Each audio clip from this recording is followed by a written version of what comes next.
Good morning, class. How are we doing today? Um, I'm good. Thank you for asking. Today we are going to discuss the Bill of Rights. So if everyone could just take a look at their screen, I have uploaded a blank copy of the Bill of Rights. Um, Before we get into that, I'm just going to kind of explain what that is. Does anybody have an idea what the Bill of Rights is?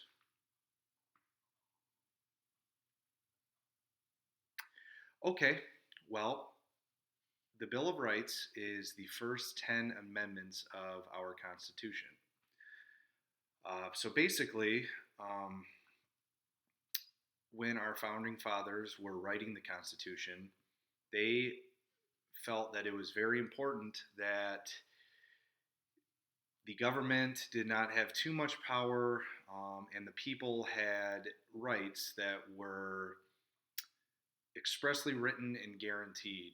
Um, and they felt that if they didn't do that, they could fall into another tyrannical government like they just escaped from the British. In our country, scratch that. So, without further ado, let's try to go through and see if we know any of them. There are, like I said, the Bill of Rights is the first 10. So, any volunteers, just raise your hand. And if you know any of them, please just let me know.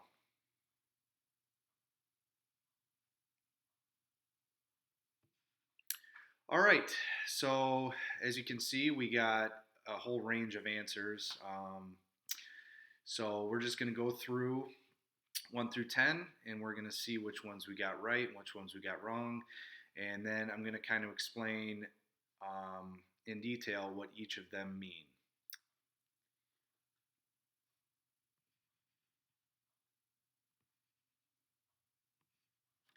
All right. So starting with the First Amendment. So the First Amendment is actually the freedom of religion, speech, press, and assembly. So what that means is in the United States of America, the government cannot persecute anyone for practicing a religion of their choosing, which was a huge deal for our founding fathers because that's why a lot of them fled Britain in the first place because their Protestant faith was under, I guess, scrutiny from the British government, and they wanted to be able to practice a religion however they felt it was um, necessary. Freedom of speech, obviously, within reason, you can say whatever you want for the most part, and the government can't lock you up, kill you, exile you, anything like that. Same thing goes with the press. As we have seen in recent years with our current administration, he does not like the press. However, because of the First Amendment, he can only express his disdain for the press, and vice versa. People can say what they want about the government without the fear of being jailed, killed, anything like that. And freedom of assembly is basically your right to protest. Um, so I'm sure you've all seen protests on TV or maybe in person. Um, Granted, the government can step in certain situations if it threatens public safety, but the actual right to demonstrate is guaranteed by the First Amendment. Next, Second Amendment, pretty popular one, especially here in Michigan. I know a lot of people where I live are very passionate about this. It's the right to bear arms. Basically means you can have a weapon. It's guaranteed by the Constitution. A lot of our founding fathers saw it out of their experience through the Revolution. Um, One of the things that guarantees freedom in this country is the ability to protect yourself against the government. Um, and that's exactly what they did in the Revolution, and they wanted future generations of America to have that ability. Granted, there are rules with gun ownership. However, um, you the Constitution guarantees your right to own a gun.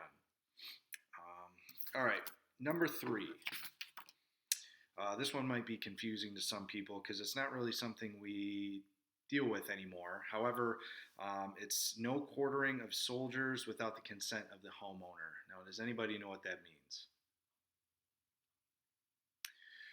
Well, what it means is quartering was a practice that was used a lot in Britain in the 1800s and before, and even during the Revolution.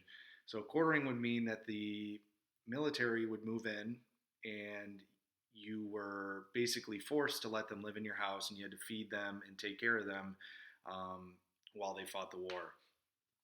So the founding fathers wanted this as part of the Bill of Rights, so future generations didn't have to, without their consent. Of course, you can always do this on your own, but the government can't force you to house soldiers, even in times of war. Number four. This one, hopefully, none of you ever have to experience, but it is freedom from unreasonable search and seizure. So what that means is the government police can't just come into your house without a warrant. They can't seize you or your property, so they can't take you to jail or take your belongings or property without a warrant. They have to have probable cause to do so. This protects citizens from the possibility that governments will just decide that they want to take you or take your stuff. I think it's a pretty good protection to have in there. Number five, this one not commonly discussed either. However, it's very important, just as all of them are. It is no double jeopardy, no right to. Let me start over. So, if you get arrested and you get put on trial, there's something called double jeopardy, which would mean that you got found not guilty and then the government tried you again and again and again and again until you're found guilty. So this amendment protects you from that. If you go to trial and you're found not guilty, they can't try you on those charges again. Also protects you from self-incrimination. Basically, you've heard people say, I plead the fifth. That means the Fifth Amendment means I don't have to say anything that might get me in trouble. It also guarantees due process, which just basically means that you get to, the court system has a set of processes that you are guaranteed to, and they have to go through it, and you are afforded the same rights as everyone else. Number six, guarantees the right to a speedy trial by a jury of your peers. So basically, they wanted this in there. So basically, to ensure that the speedy trial means that they can't just lock you up and say, hey, we're going to put you on trial in 15 years and you rot away in jail for that period, throw you in a dungeon, something like that. You can say, no, I want to have a trial quick so I can get out of jail, and you have the right to have people who are like you be on a jury if that's a choice that you want to make. Amendment number 7 extends those rights to civil federal cases. Basically means it's not just for criminal cases. If you get sued by the government for something of a civil matter, you still have those rights that we just talked about. Number 8, also on the criminal aspect, also something I hope you never have to deal with, but it guarantees no excessive bail or cruel and unusual punishment. Excessive bail means basically if you get caught shoplifting, they can't say you got to give us $10 million or you're going to sit in jail. Same with the punishment. The punishment fits the crime is the basic gist of this amendment. With the shoplifting example, you're not going to face the death penalty for stealing a pack of gum. However, I still suggest you do not steal. It's still bad. All right, number 9. We're almost done here. Amendment 9 basically says that any rights that are not explicitly written in the Constitution. If it doesn't, the Constitution doesn't say it, it doesn't necessarily mean you don't have the right. So they wanted to put this in here so people can say, the government couldn't say, well, we don't, it never said in here that you have the right to, um, you know, go hang out with your boyfriend or girlfriend. So that's illegal. That's basically what this protects. You do have rights, um, and just because they're not outlined in the Constitution doesn't mean they're not valid. All right, last one, number 10. This one is basically outlines the scope of the authority of the federal government and states that the federal government can't give itself any more power that isn't already delegated by the Constitution. So this whole Bill of Rights has to do with making sure the citizens have power over the government, and that one right there kind of lays it out.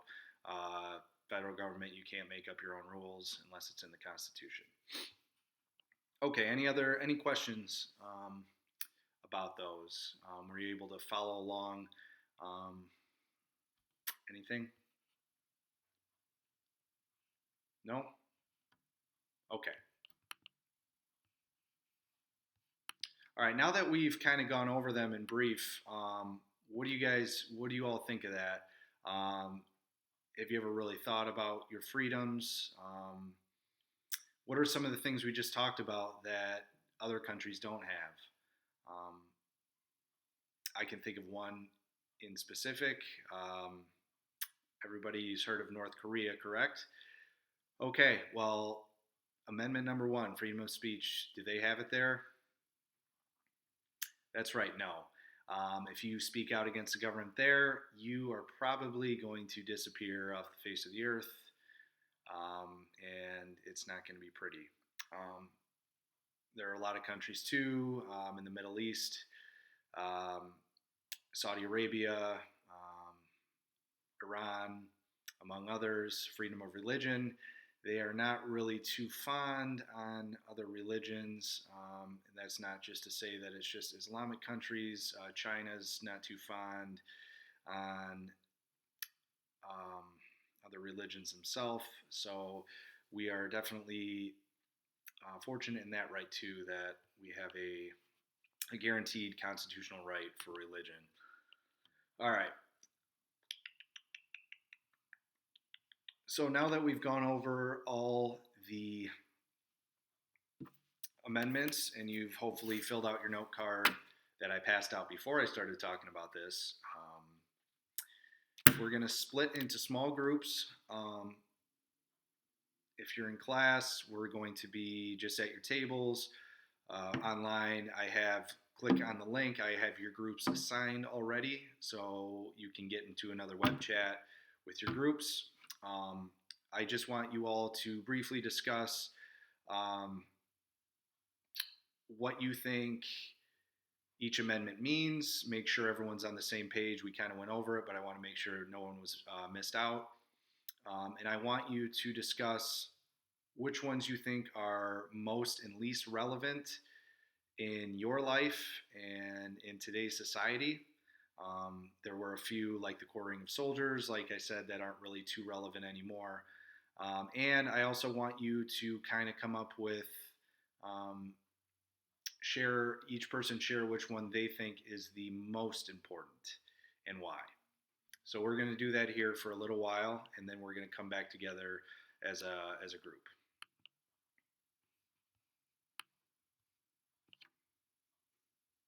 Okay, so what are some of the things that we came up with as a group?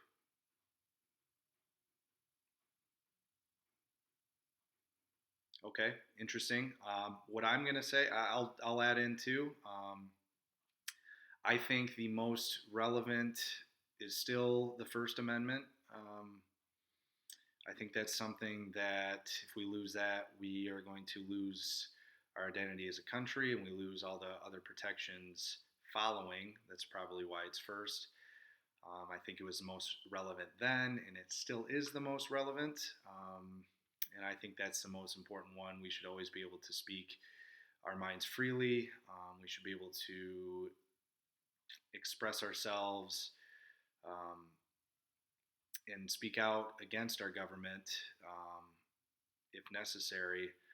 Um, I think that's a very important right, um, because we as the people should hold the majority of the power. Obviously, we've all been fortunate enough to grow up in a country where we may take this for granted, but I'm sure we go around the world, we probably find some people who wish they could do that. So, good responses otherwise. Really good group work. Um, so, now that we've kind of discussed this, go on to your Google Docs. I have a worksheet um, that kind of goes, I want you to go through and list. I have 1 through 10. I want you to list them all and briefly write what they mean. Kind of, it's going to be the same exercise we did on the board at the beginning of class, but now I want you to do it um, individually. Um, so go ahead and you're going to complete that on your own, and it will be turned in tomorrow. For most of you, you might already have it filled out, but I just want to make sure that everyone has a good understanding um, and really grasp what we went over here, because it's going to set us up for the rest of our lesson on the Constitution.